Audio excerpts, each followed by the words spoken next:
Hello and welcome to this special edition of Inside Gilroy. I'm Becca Reed. Joining me now is Andrea Moran Brown, a clinical counselor with the Discovery Counseling Center.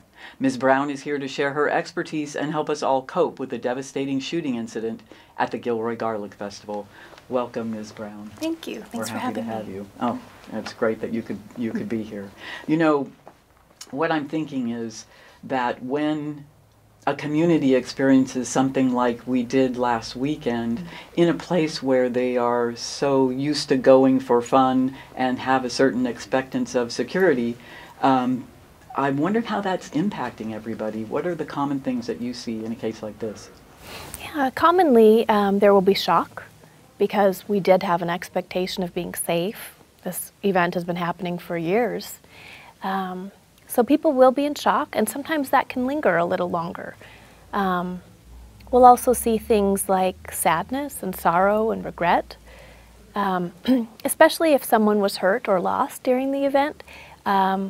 People have a tendency to blame themselves, and that's perfectly natural. It's actually a way that our brain tries to prepare ourselves for future events as well. So it's kind of a safety mechanism that our brain enters into. But it can be unhelpful when we have regrets and we maybe pick apart what we did or didn't do. So a lot of people will be hurting, and it may not show as clearly as we might expect. Some people will look very stoic, but inside they're in pain. So we should keep that in mind when we're meeting people who were there. Exactly, or even people who watched the events on the news. They may have had a trigger in that they may have known someone there, or worried someone they loved was there. As well as some people who've experienced trauma in the past may have been re-triggered, especially when it's close to home, so close to home. Now, many of the attendees, as I'm sure you know, were children. Yes. And how can parents work with or talk to their children to make sure that they are steady or come back to center? That's a great question. I feel a lot for parents because I think we are so focused on our children, and we see little changes that can seem dramatic. Children tend to bounce back quickly. That's one great thing about kids. They're very resilient, but it can look scary. You know, you'll see things like nightmares. Things in their body will show up a little bit, like tensions, or even kind of going back on a stage that they may have hit already, like potty training. You may see a child regress a little bit and suddenly be having accidents. Parents can do a great service for their kids by really slowing down and just being present with them and listening and giving space for the child to say whatever comes up without leading them. You know, if they feel sad, they have space to talk about that. When you say not without leading them, does that mean you don't want to say, how are you feeling? No, that's perfectly fine. That's a good question. Sometimes people sense that their child is sad, and they might say, hey, are you sad about this event? So it's kind of like putting the words in their mouth for them, but it's really good if you let it be more open, because a child may have an unusual experience of an event like this.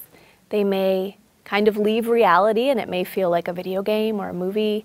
And so they may express something that would just be shocking to a parent, like, oh, it was so exciting, you know, something that they wouldn't expect that might sound disturbing. Okay. But allowing a little space for the kid to elaborate or, you know, expand if they need to on what they've said.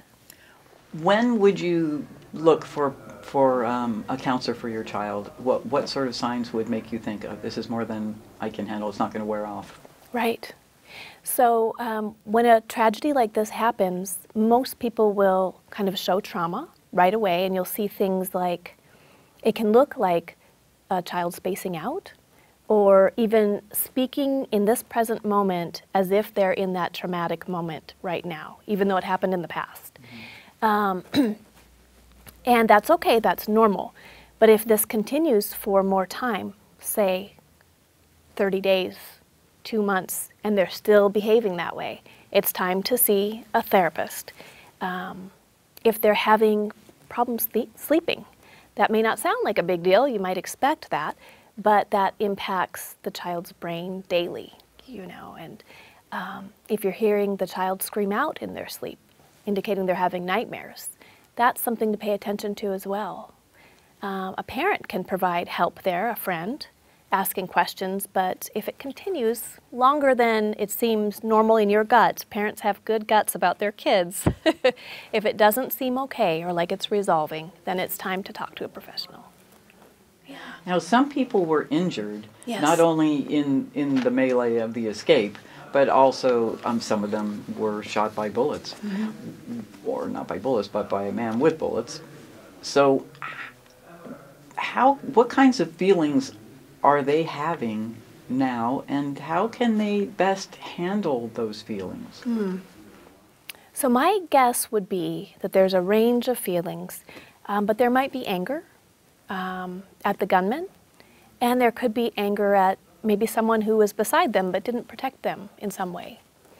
Did that answer your question? What might they be feeling? Yes, Yeah. yes. And how about being in crowds, being just being downtown, going back on the levee near the incident? What sorts of feelings are they carrying with them as they recover from that really kind of a trauma that most of us never experience? Right. I would expect that there would be an array of feelings again, but especially that sense of what we call hypervigilance, being really aware of sounds, stimuli that we wouldn't expect to trigger something like this. Like a certain smell might bring all the memories rushing back. So there might be a sense of being incapacitated or questioning their sanity even, because to them, their reaction might seem extreme. But it's really, that's a normal reaction to having been injured in something like this.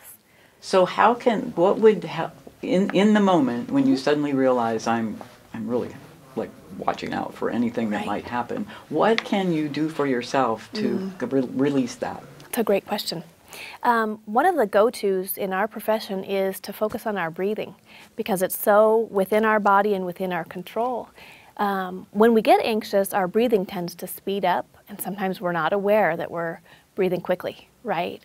But those deep, slow breaths that make your diaphragm expand help the brain slow down as well. There's a connection between the brain and the cardiovascular system. So we can actually slow down our thoughts through our breathing. That's a go-to. And then grounding ourselves by paying attention with our 5 senses to what's around us and just noting those things. I see a maple tree. I smell the pond. You know, those kinds of things slow it down. So mindfulness. Mindfulness, and it's in the moment, right? Right. That's where someone needs to be, because they're generally safe in the moment, you know, rather than flashing back to what happened. Yeah. So I know that some people were hurt and some people, got hurt by others. Yeah. And then there were people who were just, and I don't know which is worse, just terrorized by seeing the gunman, maybe locking eyes with him, some of them, and then running and hiding with their kids. What is it the same for them, or is that a higher level of terror? Is it a higher level of terror for those who may have locked eyes with them and felt their life in danger but didn't experience a physical trauma? Yes, but escaped. You know what? I don't know if I could say it's a higher level of trauma, but I think it would definitely be very close, depending on someone's past experiences. It could be very close to someone who actually was hit by a bullet. The feeling of being in imminent danger, whether or not it happens, is one that puts our body into fight or flight mode, and the brain takes that and runs with it. Does that make sense? Yes. Yeah. Yes. And is there so I guess sort of like the people who were harmed, it's sort of, you would notice it, and then will the breathing help in that case, or is there something more powerful? So after the event, would breathing help? Yeah. Yes, breathing always helps, but it can sound really simple and almost like you're brushing off someone's experience. So I try to avoid that. Yeah. I think another thing that helps is really having someone who's safe and patient to be able to talk with. Because again, sometimes people really question their experience, like, why is this sticking with me? I wasn't hurt. But that's a way of minimizing what they went through. So it's really good if they have the space and someone safe to really expand on even the emotions or the memories that came back. So more than breathing, being able to express those things. And sometimes with trauma, words are hard to find as well. So it can be helpful to do something like art, or to kind of just let themselves freely speak about things that may not seem related to the event. But as they speak it out, sometimes you will hear a connection, you know? So maybe just engage them in a conversation and let them say whatever comes up. Yeah, and letting them lead it, you know? Maybe they don't want to talk about it right now, and that's okay too. But if they are in a space where they want to explore it a little bit, having that space and time, and just kind of a generosity of spirit from the person listening, whatever you have to say here is welcome, you know? That helps a lot. So it can be a friend. It doesn't have to be a professional. Sure, you know? sure. And speaking of friends, I think one of the real conundrums is, you know, we want to be socially correct, and we want to be supportive, and we want to not inflict further harm. And so sometimes we don't know how to approach someone who maybe lost a child, or maybe lost a friend, or maybe just knows someone who is harmed, who had a family member harmed. Is there a way to generally to approach that's safe in all situations? That's a great question. I think there's so much at play in something like this.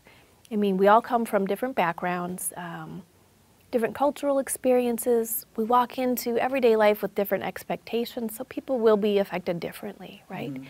But just communicating care without a sense of pity, or, you know, not communicating something that might be condescending, but just letting the person know, I care about you, are you okay?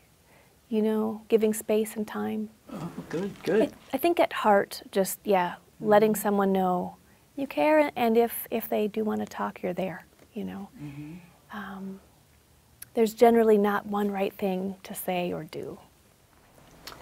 So another thing that I think might come up over time is you may have a friend or a colleague even at work who you know is just not the same. Yeah. And is maybe struggling, but as you were saying earlier, kind of hiding it and being real stoic. What do you do in that case? I mean, that seems like another really social boundary that is hard to cross, or maybe shouldn't be crossed, or maybe should be crossed. What is your advice for people who have a friend they see as possibly struggling?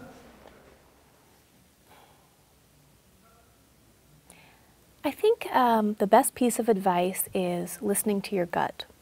Again, when we care about someone, we're connected to them in many ways. And if we sense something's just not right or something's different, coming to that person without bringing a lot of anxiety, and just say, I've noticed this. I notice is a helpful phrase.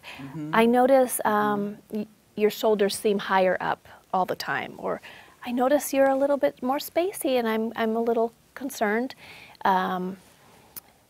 That's maybe not how I would word it, but I wouldn't want to be too overly careful or cautious either. I guess just bringing to the person's attention what you're noticing, and letting them know that it's probably completely normal, and giving space and time for people to adjust. I think it does take longer sometimes than we expect for people to adjust after something like this. I think we're anxious for them to adjust. Exactly, because we care so deeply. We want them to be okay. We want them to know they're loved and cared for. And I think just communicating that above all firstly is most important. And then following with, maybe what I notice is different. And have you noticed that? Or are you struggling in some way? Especially, this is really important if for some reason, even something we may not be able to pinpoint, but if somehow we're getting a feeling in our gut that this person is really struggling, holding it in, and they may be contemplating harming themselves in some way, that's a really important time to just check in. And just ask, how are you really doing? You know, and giving the space and the time again for that person to respond in any way. You know, like how kids sometimes have a funny reaction. Adults do too. Sometimes we'll be surprised by what comes up for someone. So it sounds like you're saying that talking is good. Yes. And no matter what they say is good. Yes.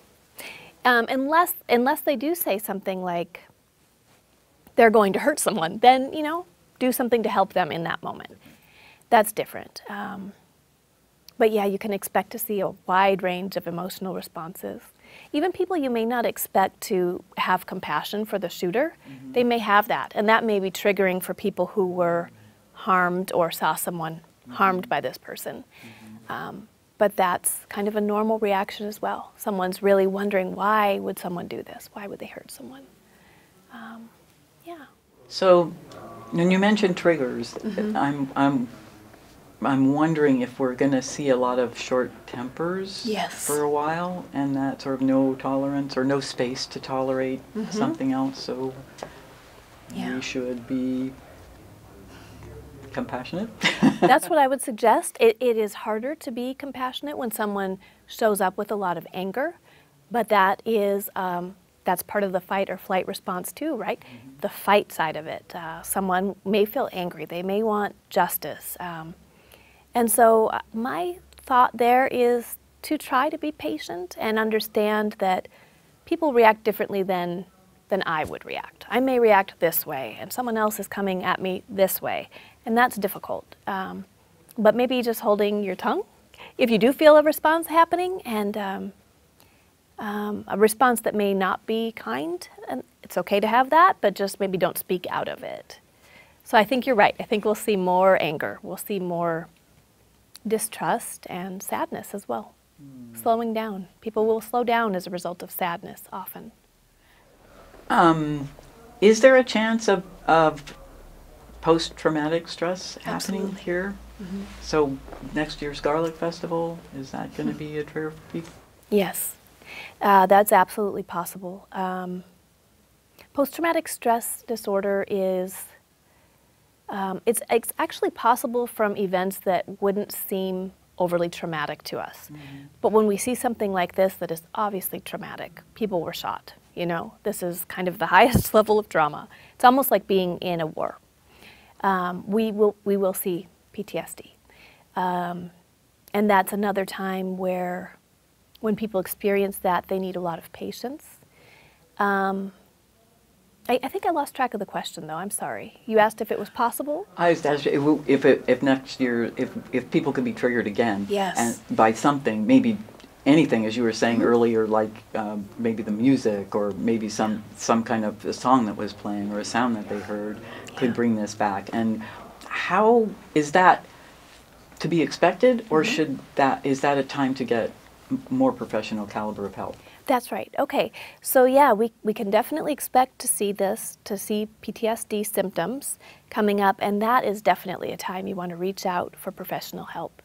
A lot of people will cope with PTSD symptoms, which I can get into if you want, in ways that are unhealthy because it is incredibly painful to experience trauma again and again and again. So you'll see kind of an increase in alcohol use or other substances to kind of escape. You'll see a lot of avoidance as well. People avoiding places that remind them of the danger that they experienced. It may be the literal festival, the grounds that it happened on, but it could be part of the road that they drove down, you know, on the way there.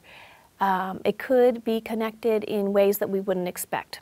Perhaps they had a funny day at work before going to the festival on Sunday, and somehow work gets connected. The brain kind of freezes all these experiences together. So someone may avoid work. They may avoid something that you don't see directly connected to the traumatic event.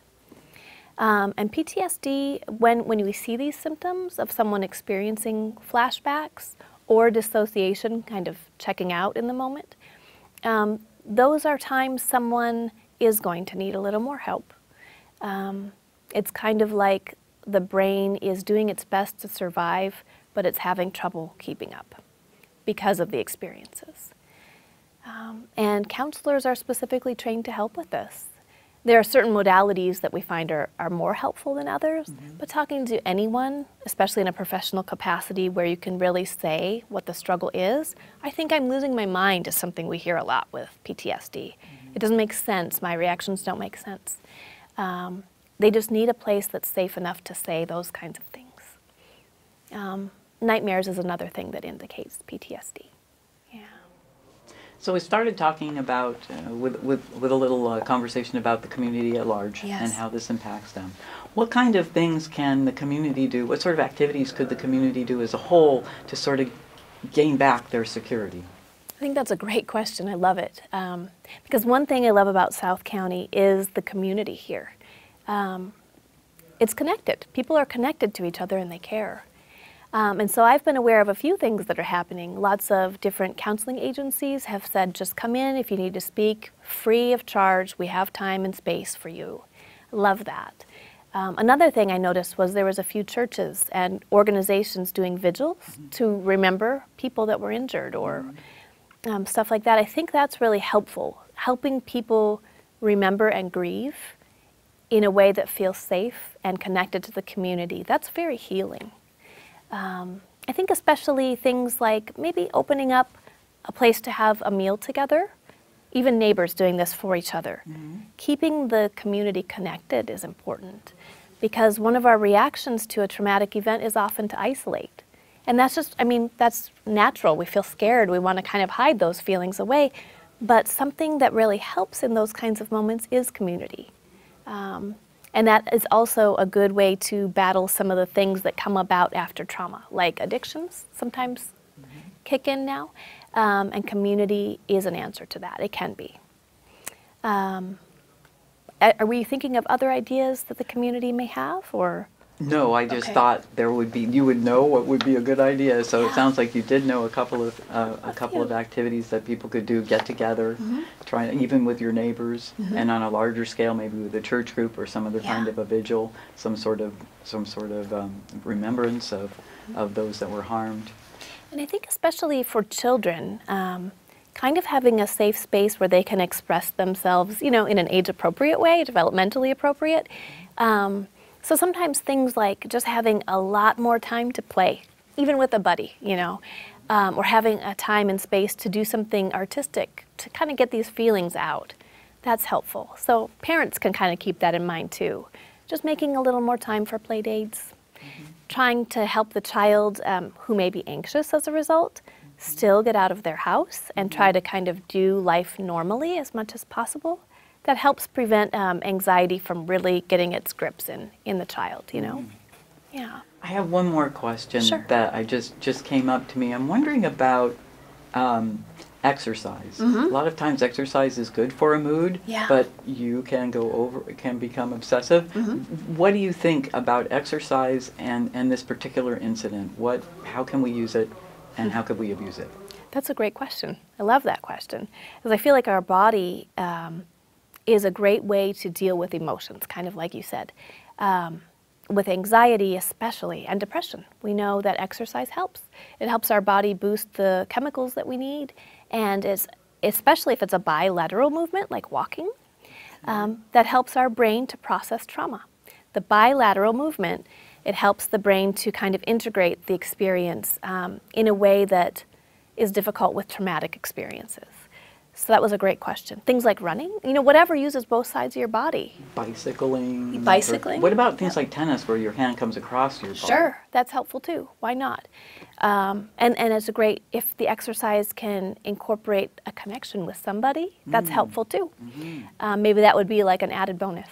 So any kind of exercise would help. Yeah. Okay. All right. Well, is there anything else that I didn't touch upon that you feel is important for the community to know or individuals to know? I think you touched on everything wonderfully. There's so many resources available, and I feel like people are doing a great job of getting that information out, what's available. And just, I think, not letting an incident like this freeze a community out from each other, I think that's the most important thing. Yeah. Well, Andrea Moran Brown, we are so happy to have had you here. Thank you for coming and sharing your expertise with us. For more information on counseling services, you can go to our website. That's www.cmaptv.org. And right on the front page is a button you can push that says Get Resources. And you'll get all the resources that we can find. Thank you.